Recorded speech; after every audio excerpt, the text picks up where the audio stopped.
Assalamualaikum warahmatullahi wabarakatuh. Hai, apa kabar anak soleh dan soleha di rumah? Lakukan kegiatan pagi dengan sesuatu yang positif. Untuk menjaga kesehatan kalian, ayo lakukan gerakan-gerakan ringan. Kemudian jangan lupa sarapan. Kegiatan sehari-hari lakukan sesuai dengan protokol kesehatan ya. Sehat semangat untuk belajar di rumah.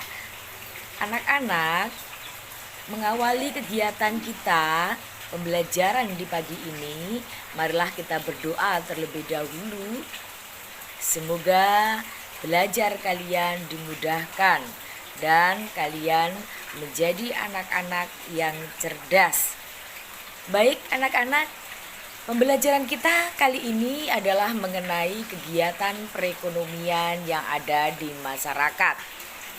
Tentu kalian sudah melihat berbagai macam kegiatan ekonomi atau yang menjadi mata pencaharian penduduk yang ada di sekitar kalian.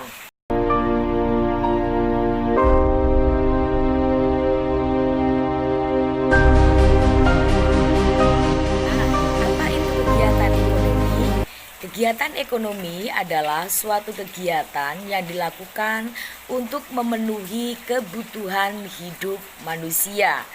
Kegiatan ekonomi ini meliputi kegiatan produksi, kegiatan distribusi, dan kegiatan konsumsi.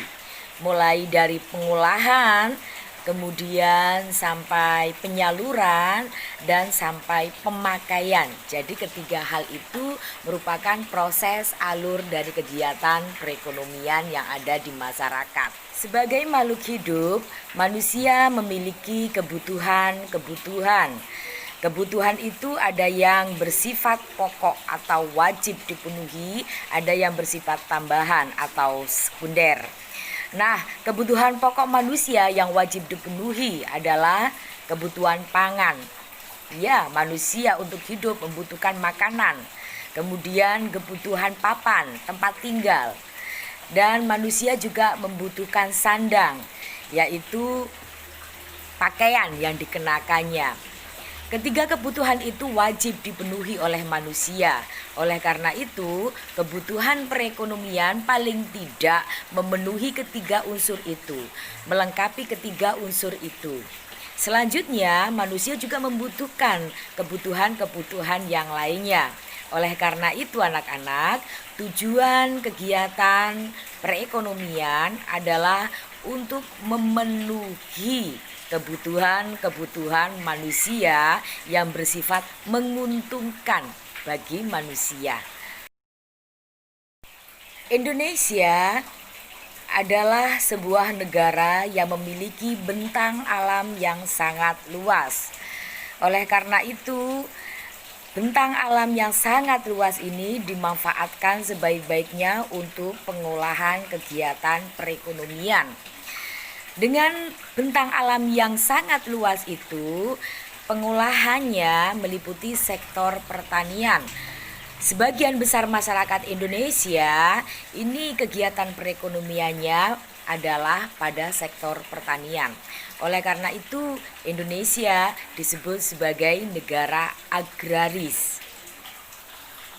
Kegiatan perekonomian yang ada di masyarakat ada yang dilakukan secara perorangan atau ada juga yang dilakukan secara berkelompok. Kalau secara perorangan ini biasanya berupa kegiatan-kegiatan home industri, di mana kegiatan perekonomian itu dilakukan oleh sebuah keluarga. Tetapi berbeda lagi bila itu kegiatan perekonomian yang dilakukan secara berkelompok. Ini akan ada kemitraan untuk membangun kegiatan ekonomi tersebut. Mungkin ada di antara kalian yang memiliki sebuah usaha di rumahnya.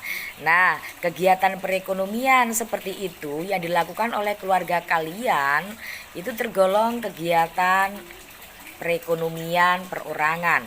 Nah, bagaimana dengan kegiatan perekonomian yang dilakukan secara berkelompok? Di antaranya berbentuk kemitraan seperti membentuk CV, firma, atau PT. Nah, kalian bisa membaca mengenai ragam kegiatan perekonomian yang secara berkelompok. Ada juga yang berbentuk koperasi. Nah, apa itu koperasi?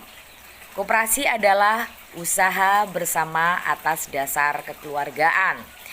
Nah, akan Ibu tayangkan mengenai lambang koperasi, juga artinya, tujuan dari koperasi.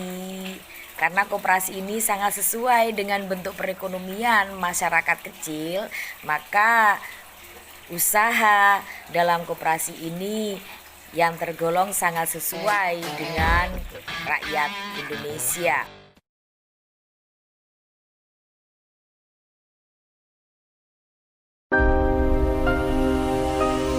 Apa itu koperasi? Koperasi adalah usaha bersama berdasarkan asas kekeluargaan. Jadi, sifat perekonomian yang dikembangkan dalam perkoperasian ini adalah mengedepankan perekonomian kerakyatan yang menjunjung tinggi rasa kekeluargaan. Siapa yang bisa menjadi anggota koperasi? Siapapun bisa menjadi anggotanya, karena anggota koperasi ini bersifat terbuka dan sukarela. Dan pengelolaan dari koperasi itu adalah bersifat demokratis. Semua anggotanya ini bisa berpartisipasi dalam pengelolaan koperasi. Di Indonesia, Bapak Koperasi Indonesia adalah Dr. Andes Muhammad Hatta. Di Indonesia sendiri telah dibuat Undang-Undang Nomor 25 Tahun 1992 tentang perkoperasian. Prinsip perkoperasian menurut Undang-Undang Nomor 25 Tahun 1992 adalah keanggotaan koperasi bersifat terbuka dan sukarela. Pengelolaannya dilakukan secara demokratis. Kemudian akan ada pembagian SHU. Apa itu SHU? Sisa hasil usaha yang disesuaikan dengan jasa masing-masing anggota. Kalau misalkan orang tua kalian kebetulan seorang guru, coba kamu lakukan wawancara. Bagaimana sih kegiatan seorang guru itu? Atau misalkan kebetulan keluarga kalian merupakan petani, coba kalian wawancara kepada ayah atau ibumu atau siapapun yang ada di sekitar kalian, bagaimanakah itu bentuk kegiatan pertanian. Kalau misalkan kebetulan karena kalian di wilayah perkotaan, keluargamu merupakan pedagang. Nah, coba kamu lakukan wawancara bagaimana itu kegiatan perekonomian di sektor perdagangan. Begitu ya anak-anak, tugas kalian jadi membuat video wawancara mengenai kegiatan perekonomian di lingkungan sekitar kalian. Durasi videonya tidak perlu terlalu panjang, paling lama cukup 2 menit saja.